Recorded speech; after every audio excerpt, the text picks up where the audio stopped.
Welcome again to Smellyfoot Farm. This is part 3 of our small homestead hobby farm. I'm going to start back here with the bees. I don't get too close.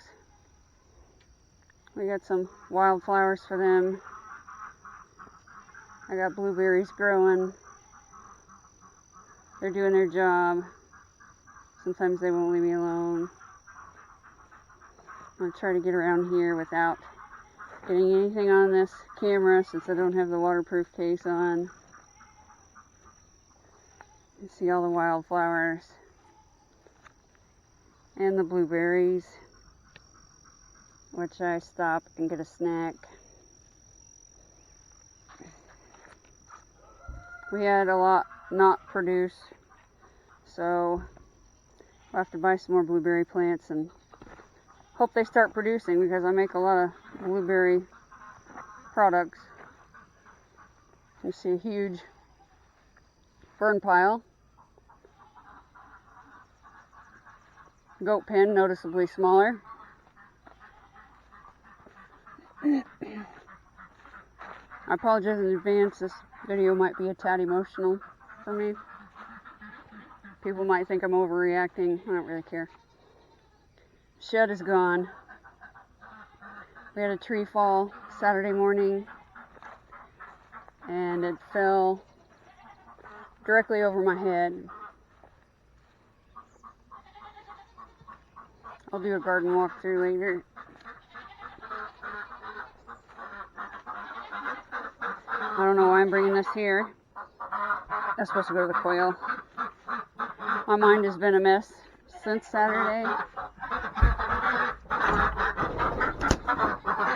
Alright, ducks. 1, 2, well, I was gonna count down, but, forget it. I just want to get out. We had a tree fall, like I said. I was feeding, there's another bomb. I was feeding Dixie, or milking Dixie, and went in to feed the boys, shook the water container to see if they needed any water, and their water was empty, so I was walking out to get the water jug. I took one step out, and I heard a crack, and I took one step back and covered my head, and this big guy fell, and it fell directly over my head. Of course, it branched out. It took out the chicken run on this side. We set it up temporarily. It broke down this fence. You can see that snapped. A lot of damage to the goat house and took out the shed. Luckily, obviously lucky, I was okay. And first thing I thought when that tree went down was, where's Dallas? And I remembered seeing him by the spigot in the pasture, so I knew he was okay. The probability that he was okay.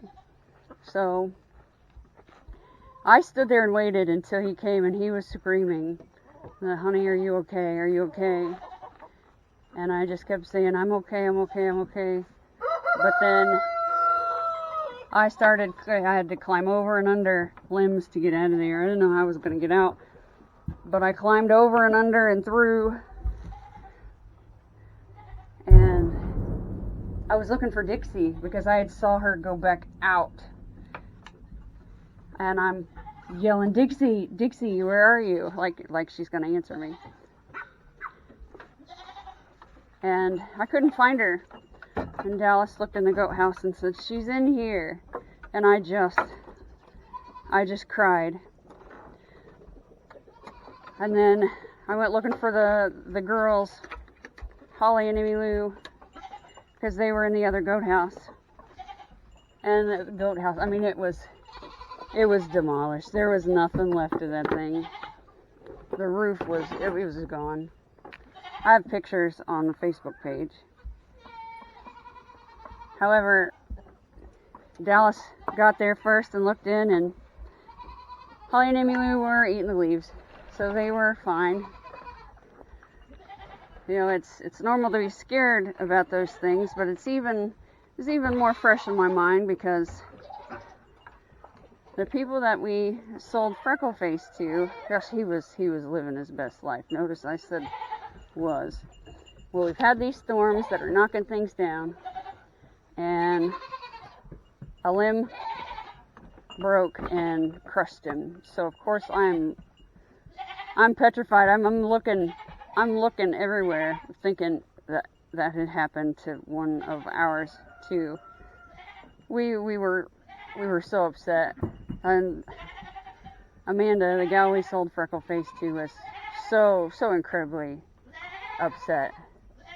So that was still fresh on my mind. This right here, we pulled this out of the ground yesterday. It was sticking up just this much, and I kept tripping on it. So he decided we were going to dig this thing out. The thing is 2 feet long. So if that thing would have came down on my head, if I were outside, I would have been impaled. There's no doubt. A lot of my peppers were smashed, so my pepper harvest is going to be minimal. A lot of damage. You can see, he built this thing like a tank though. So if it wasn't for the fact that he built this the way he did, he says we did, but this was his brainchild. If he had not built this the way he did, I wouldn't be here. So it is because of Dallas that I even stand here today. So I'm getting food ready. This is for 4 of them. And then since I don't have a stanchion anymore, all I have is a deck box. I have to always hope and pray that Emu is just going to stay on the deck box with the food. So I started putting her food in this ice cream bucket. We're out of ice cream buckets, so I guess that means I need to buy more ice cream. So I give her a scoop of everything. And then I give it a nice toss. I'll put that on the deck box, and then I attach her with a leash, and all that's going to do is make it to where she can't go too far if she jumps. But she, you know, there's nothing holding her there. That's what's left of the brackets to the stanchion. Trampoline is toast. Anybody knows where I can get a cheap trampoline? They love just laying on it. Okay, I gotta take a deep breath. 1, 2, 3. Here they come. They definitely need water. And they'll need hay later. Watch it. I'm just trying to get the hay out of here.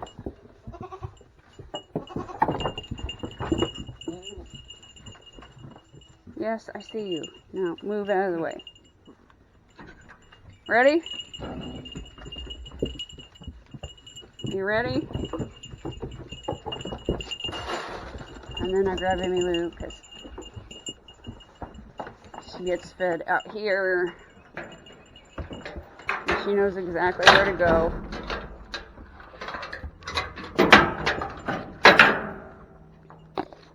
Okay, Emmylou, I'm coming. I'm coming. Let me get the milking bucket. I am ill prepared. I'm coming. I'm coming. I promise. You ready? Ready? Alright, you want to stand that way? I don't think I can get the leash that far. There. Come here. There you go. Good girl. Yes, that was another bomb. It is steamy out here. Like, it is downright muggy. You don't have to go outside. I wouldn't. Okay. Come here, baby. I know. So I just give her a little massage and down on the teats. This teat is stubborn. I hope it makes a liar out of me. A liar out of me today.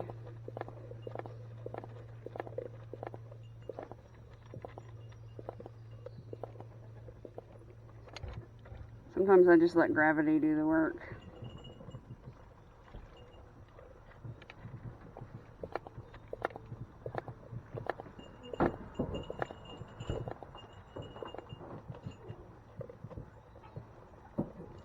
Sweat bee. Yes, I'm sweating, bee. I don't need a reminder. So, I just watched the udder drain.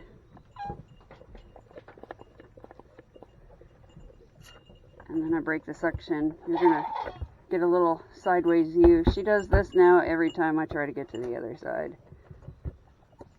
It's a little easier with the stanchion, but sorry about the tilted view.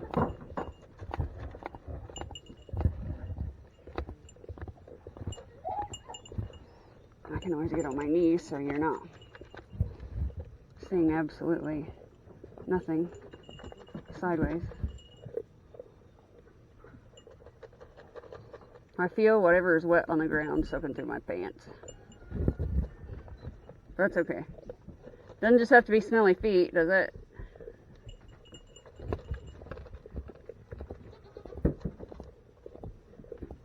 It is very hard to squeeze the handle from this angle. It's not the device's fault, it's mine. If it wasn't for the Udderly Easy Milker, I'm not sure that I'd be very efficient at this job.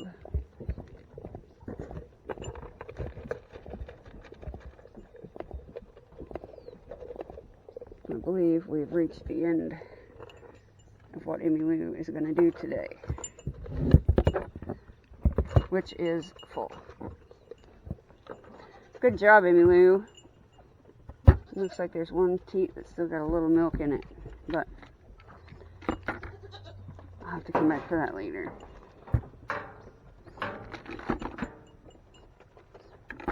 So I take everything apart so that I don't cry over spilled milk. I understand a lot of those phrases now, like being cooped up. Yeah, everything makes a little more sense now. Okay, all clean. I put the bucket in my way purposefully so I don't forget it. Sometimes I still forget the damn thing.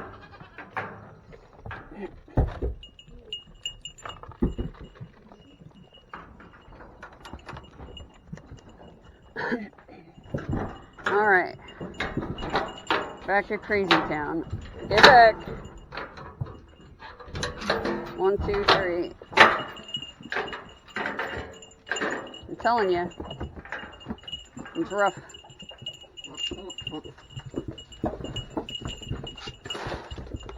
I'm gonna do that so that I can get to the water.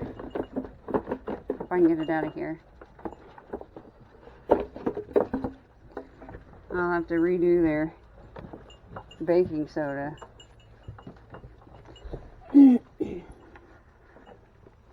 Emmylou, she's just gonna stand there and eat the rest of her food.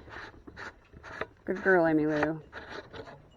Luckily, I didn't have to shake the water container today, because the bowl was empty, so I knew it was empty. Sunday, came out here and shook the water container like I did on Saturday, and got emotional. So obviously that's, you know, when the tree fell. So, oh, you're thirsty? Are you thirsty? Oh my goodness. Is that good? Oh, that's good stuff.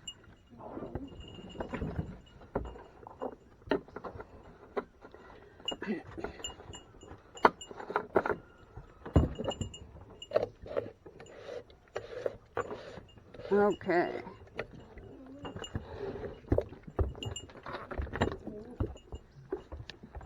Getting this back in here is the hard part for me. We have the same one for the dogs. And it's great. It just doesn't like me. Alright, so I'll put the food containers back in. Close the food tote.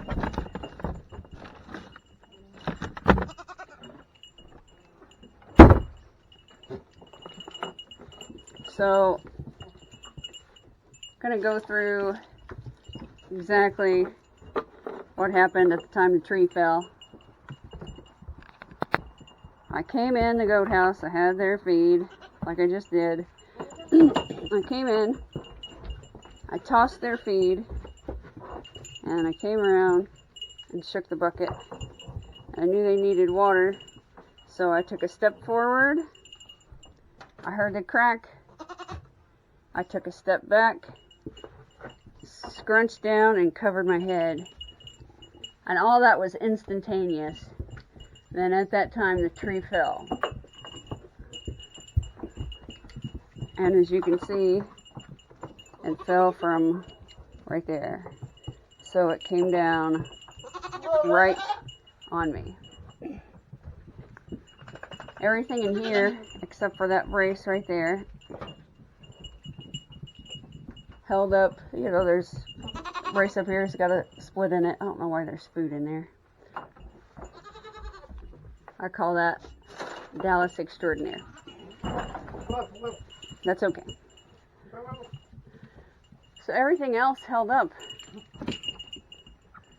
Like I said, if it wasn't for Dallas building this thing like a tank, I wouldn't be here. Let's see how much time. We're on 17 minutes. Okay. This thing tends to shut off and loop to a new video anywhere between 22 and 33 minutes. So, nope, stay back in here. Alright, so I have the milk. I have the empty bucket.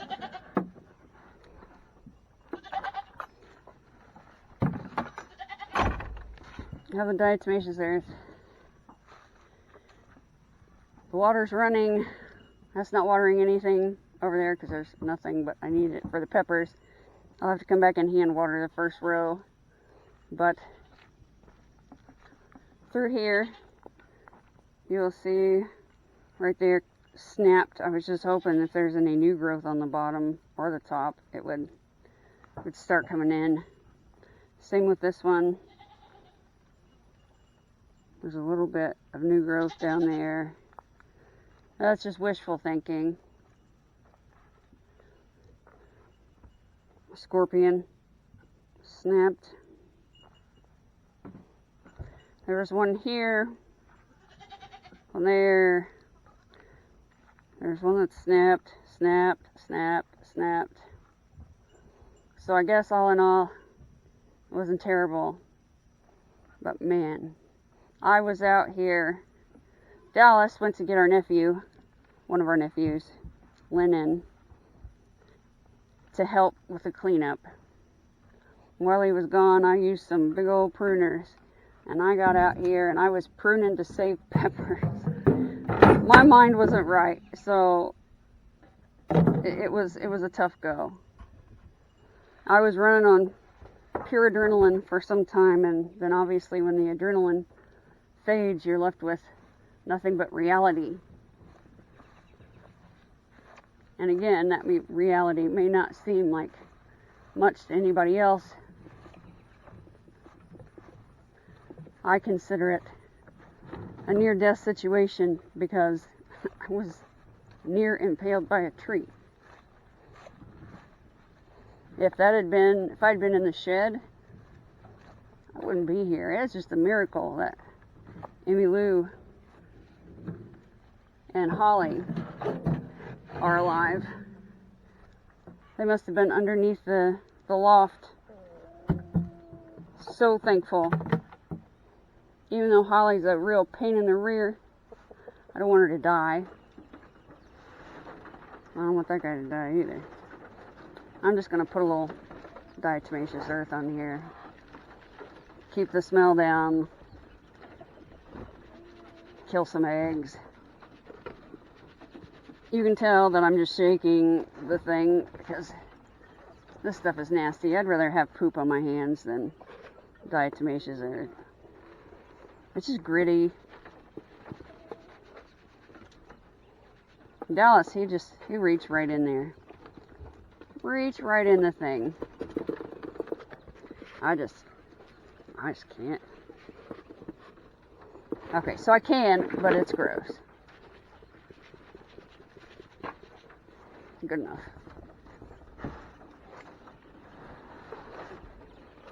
Alright, everybody. It's supposed to rain again later today. I'm not expecting much out of it. But you would think if you're supposed to get 1 to 2 inches of rain for your garden, and in a week you've gotten 4.5 inches of rain, why is the damn ground so dry? I don't get it. So I have to come out here and check the soil, see what needs water, see what doesn't. I was just checking the lens to see if I got any water on there.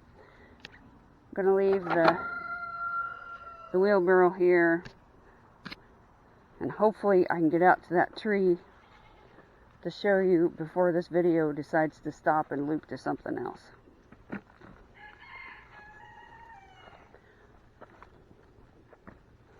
Now it may seem silly, but I'm carrying heat, and when I go out to the woods, I pull it out of the holster.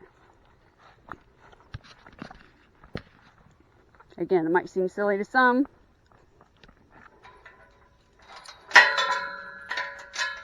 It's just what I do. So, I'm just going to put it down to my side. Be aware of my surroundings. There's so many spider webs. So you can see this little tree fell. There's a little tree over there that fell.